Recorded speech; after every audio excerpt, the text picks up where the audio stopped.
Well, and you guys have been on the ground of a lot of, of a lot of election integrity issues. So, what would be a potential fix for this in the United States? I mean, I know it's not like a one I was solution, going to say but what? you got 20 hours.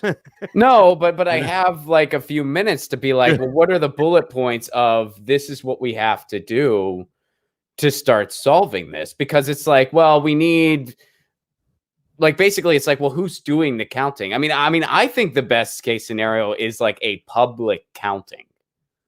Yeah. Well, we need a combination of both. Do you want me to take that? Yeah, go ahead. All right. So number one, right off the bat, I always say this all the time. Actually, I'd prefer a feet. No, I'm just kidding.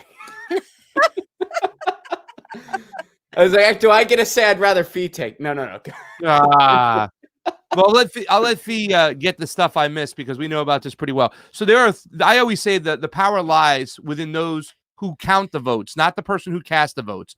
So the tabulation machines right off the bat, the whole chain of custody is broken in California here, where we have vote centers and then they shuffle these ballots off to a satellite area, and then they're eventually taken down to the tabulation machine. So you're missing the whole chain of custody. These ballots are out of sight. They can go anywhere. They can be messed with. They can be added to. They can be subtracted to.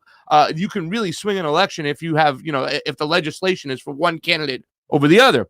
But then when you get to the tabulation machine itself, this is the biggest area of concern, I think. This is the big elephant in the room. It's proprietary software, meaning we can't look at it. It's called black box voting. So not necessarily what goes in and is counted will come out accurate. It will come out what the people within arm's length who are really cheating these elections, not Russia. Hate to say it to those people out there, but the legislation and who has the territory control of that state or that county, may it be. But the tabulation machine, number one, we have to throw out proprietary software and have open source software. Number two, we have to do all the counting in the place where the ballot is casted. My suggestion, and this isn't law, is that once we cast our votes, they go into the ballot box. Out of the ballot box, in the comfort of our own home, we can watch on a TV and see. Yep. They go right out of the ballot box into a open source machine, which counts them. And then we start the hand process counting in public where they can see it. So now you have the open source machine that counts them right away before any human counts it. Then you have the humans verify it on TV, in the public's eye. And then you have an audit count. So they have to match up those numbers. But Ron, that's only one part of the problem. We have an absentee mail-in process, which used to be dubbed the secret ballot. There is no security to these ballots whatsoever. You know what I'm saying? There are dead people that still cast ballots. There are people who are just made up that cast ballots. If we have to have a system we have to have a system. It could be overwhelming at times. I believe that John F. Kennedy won the election because he had hundreds of thousands of dead people voting. I feel like that's a minimum. It could happen. Yeah, I feel like you're talking about a few very small outliers here. But I see what you're saying. I see what you're saying in theme. I wouldn't think it's as small as you think it is. It's enough to tip an election. If you think about what happens in District 23, Debbie Wasserman Schultz, which she has all the nursing homes under her control, people die every year there, and their ballots still come in. And for years and years, their ballots will still come in because they also burned a buttload of ballots, and they used not software. Denying that. Especially if you want to look at what happened most recently, they were using their own counting methods where Tim Canova got results that were as likely as happening as getting struck by lightning twice. Yes, that's what really happened there, Pasta. Yeah. So continue. No, but here's the thing, Ron, whether it lightly happens or it happens, whatever, we can fix that system easy. You know how? Tracking. If you can find a package coming from Amazon that's right around the corner, making a left turn off the 210 coming your way, then you sure as hell better have it with your ballots. So now if you have a tracking mechanism, you know where the ballot went and you know when it was delivered. That's simple. You have to fix that area. So there are multiple areas where this thing could be cheated. And not to mention, we know about the suppression. That's by design. That's to keep the young and progressive voter down. Hit them with lines that are 5, 6, 7, 8 hours, and they're going to be disenfranchised and not encouraged to vote because they don't have that much time. So it is an overall fixed situation. Believe you me, Ron, I'm not saying one thing happens more than the other, but the potential for something to happen. Some things do happen a lot more than the other. Jimmy Carter. Just Jimmy Carter said the area where it's ripe for fraud is in our mail-in and absentee ballots. Well, but let me just interject here. It's ripe. It is ripe because of the systemic failure in our election system. Meaning, if we had a system where people could literally take their ballot and it would go somewhere, and we could rely on tracking it, and we could rely on it being counted, we wouldn't even have this discussion. It wouldn't matter, and it would be the safest way to vote. And I think younger people especially, are going to want to move towards internet voting. They're going to want to move towards mail voting. We can't do away with the mail voting, but what we can do is fix the systemic failures that allow the mail voting system to be insecure, just like the in-person system is also insecure because there's no trust in the system, because the system is obviously corrupt and it has failed. I would add to what Pasta said, the ranked choice voting is something that I would think should be implemented. It would be easier to do it state by state, but I mean, we should look at a federal way of implementing this. It would allow a plurality and a fairness for third parties to have, like when they're facing the Democratic Party or the Republican Party. It would also be actually democratic. I mean, it would be a democratic process. And I think it would actually allow for a progressive to potentially be the president. Right now, as it stands, it's not going to happen. I mean, it's just very difficult to get any of this done because this two-party system, the duopoly, always fights against it, and they make sure to curtail a progressive in the primary and whatever in the general. So, can I say something, Ron? That is the common objective, real quick. No matter whatever area they're cheating in, Democratic Party, Republican Party, the common objective is to make sure that the third party doesn't get above 5%. We saw that in Michigan, what they did to Jill Stein, whatnot. What they're doing now. They're doing it. They're removing the Greens from every single ballot that they can. But that is a common objective of where the two cartels work together. No third party gets above 5%.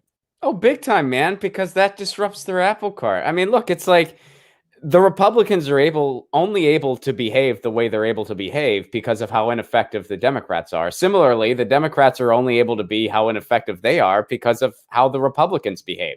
Hey, these guys are really gruesome. Take a chance on us again. Well, last time we took a chance on you, you were completely ineffective. Just continued this rugged neoliberalism. Yeah, but look how shitty they are. Then some more time passes. Hey, those guys are really ineffective. Take a chance on us. Yeah, but you guys are like really brutal and gruesome. Yeah, but look at how ineffective they are. Maybe we've changed. All right, I'll roll the dice. And the bipartisanship continues. And of course, they don't want ranked choice voting because that would threaten that apple cart. Isn't it amazing to you when, and of course, there's bipartisan support against ranked choice voting, but I mean, using our governor, Gavin Newsom, as a for instance, he told us, ranked choice voting is just too complicated. Ranked choice voting. You know what I love to do? I love to be like, all right, here's ranked choice voting. You ready? Here I go. All right, you rank your choices. You list them in terms of preference. What happens is everybody lists their choices. And whoever comes in dead last, well, first of all, if someone gets over 51%, election's over. If nobody does, the person who came in last, they get eliminated. So everybody who had that person who came in last as their first choice, it diverts to their second. That process is repeated until someone has 51% of the vote, and then they're declared the winner. I just explained it. It took a matter of seconds. It took about 20 seconds.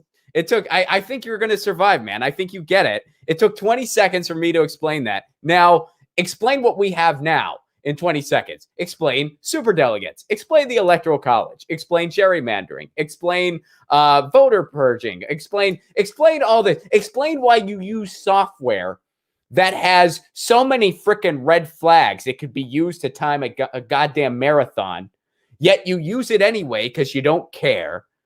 And explain that, which I think gets back to the thing you said about open source software, because it's like the stuff that they do use is incredibly corrupt and vulnerable, and nobody cares. They do reports on this stuff, and they're like, "Yeah, by the way, I mean that report that happened in California was, I mean, it read like something out of a comedy sketch where it's like, so a 9-year-old could hack this, they'd be successful. Somebody could just basically log in here and flip whatever they want. It's not even reliable that it'll give the count accurately." But yeah, no problems here. We're going to use it. Like, are you kidding? You're not even pretending anymore. I was going to say like a 1% audit too. I mean, in Los Angeles, a 1% audit. That's like looking at a dead corpse's fingernail and not doing an autopsy and say, yep, he died because he was, he didn't have enough insulin or whatever the case may be. Case closed. I mean, you're not even giving us a fair audit here to look into things. That's why I always advocate for an open source count where it's open to the public. We understand the software.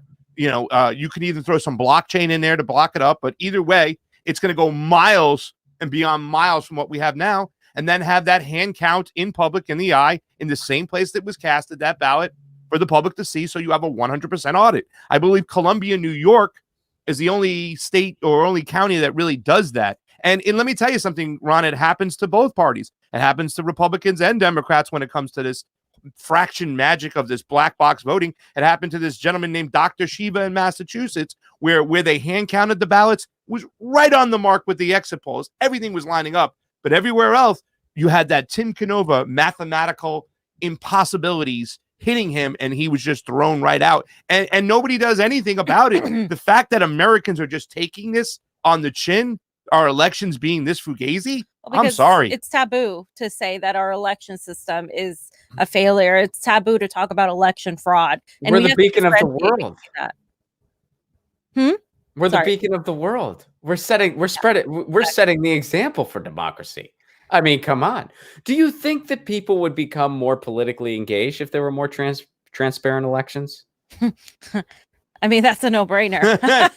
I think so. That's a no-brainer. They would absolutely. There's no trust in the system. I mean, I talk to people who aren't political all the time, some of my friends, and they're like, well, what's the point? My vote doesn't count. They literally say that. Like, if you want to cure apathy, show people that they can trust in the system. And right now, distrust in the system is at an all-time high. I mean, we have a mockery going on between Biden and Trump. We just have a mockery going on in our media. The media is propaganda. Most people have realized that the media is propaganda. They just don't know what else to do besides listen to it.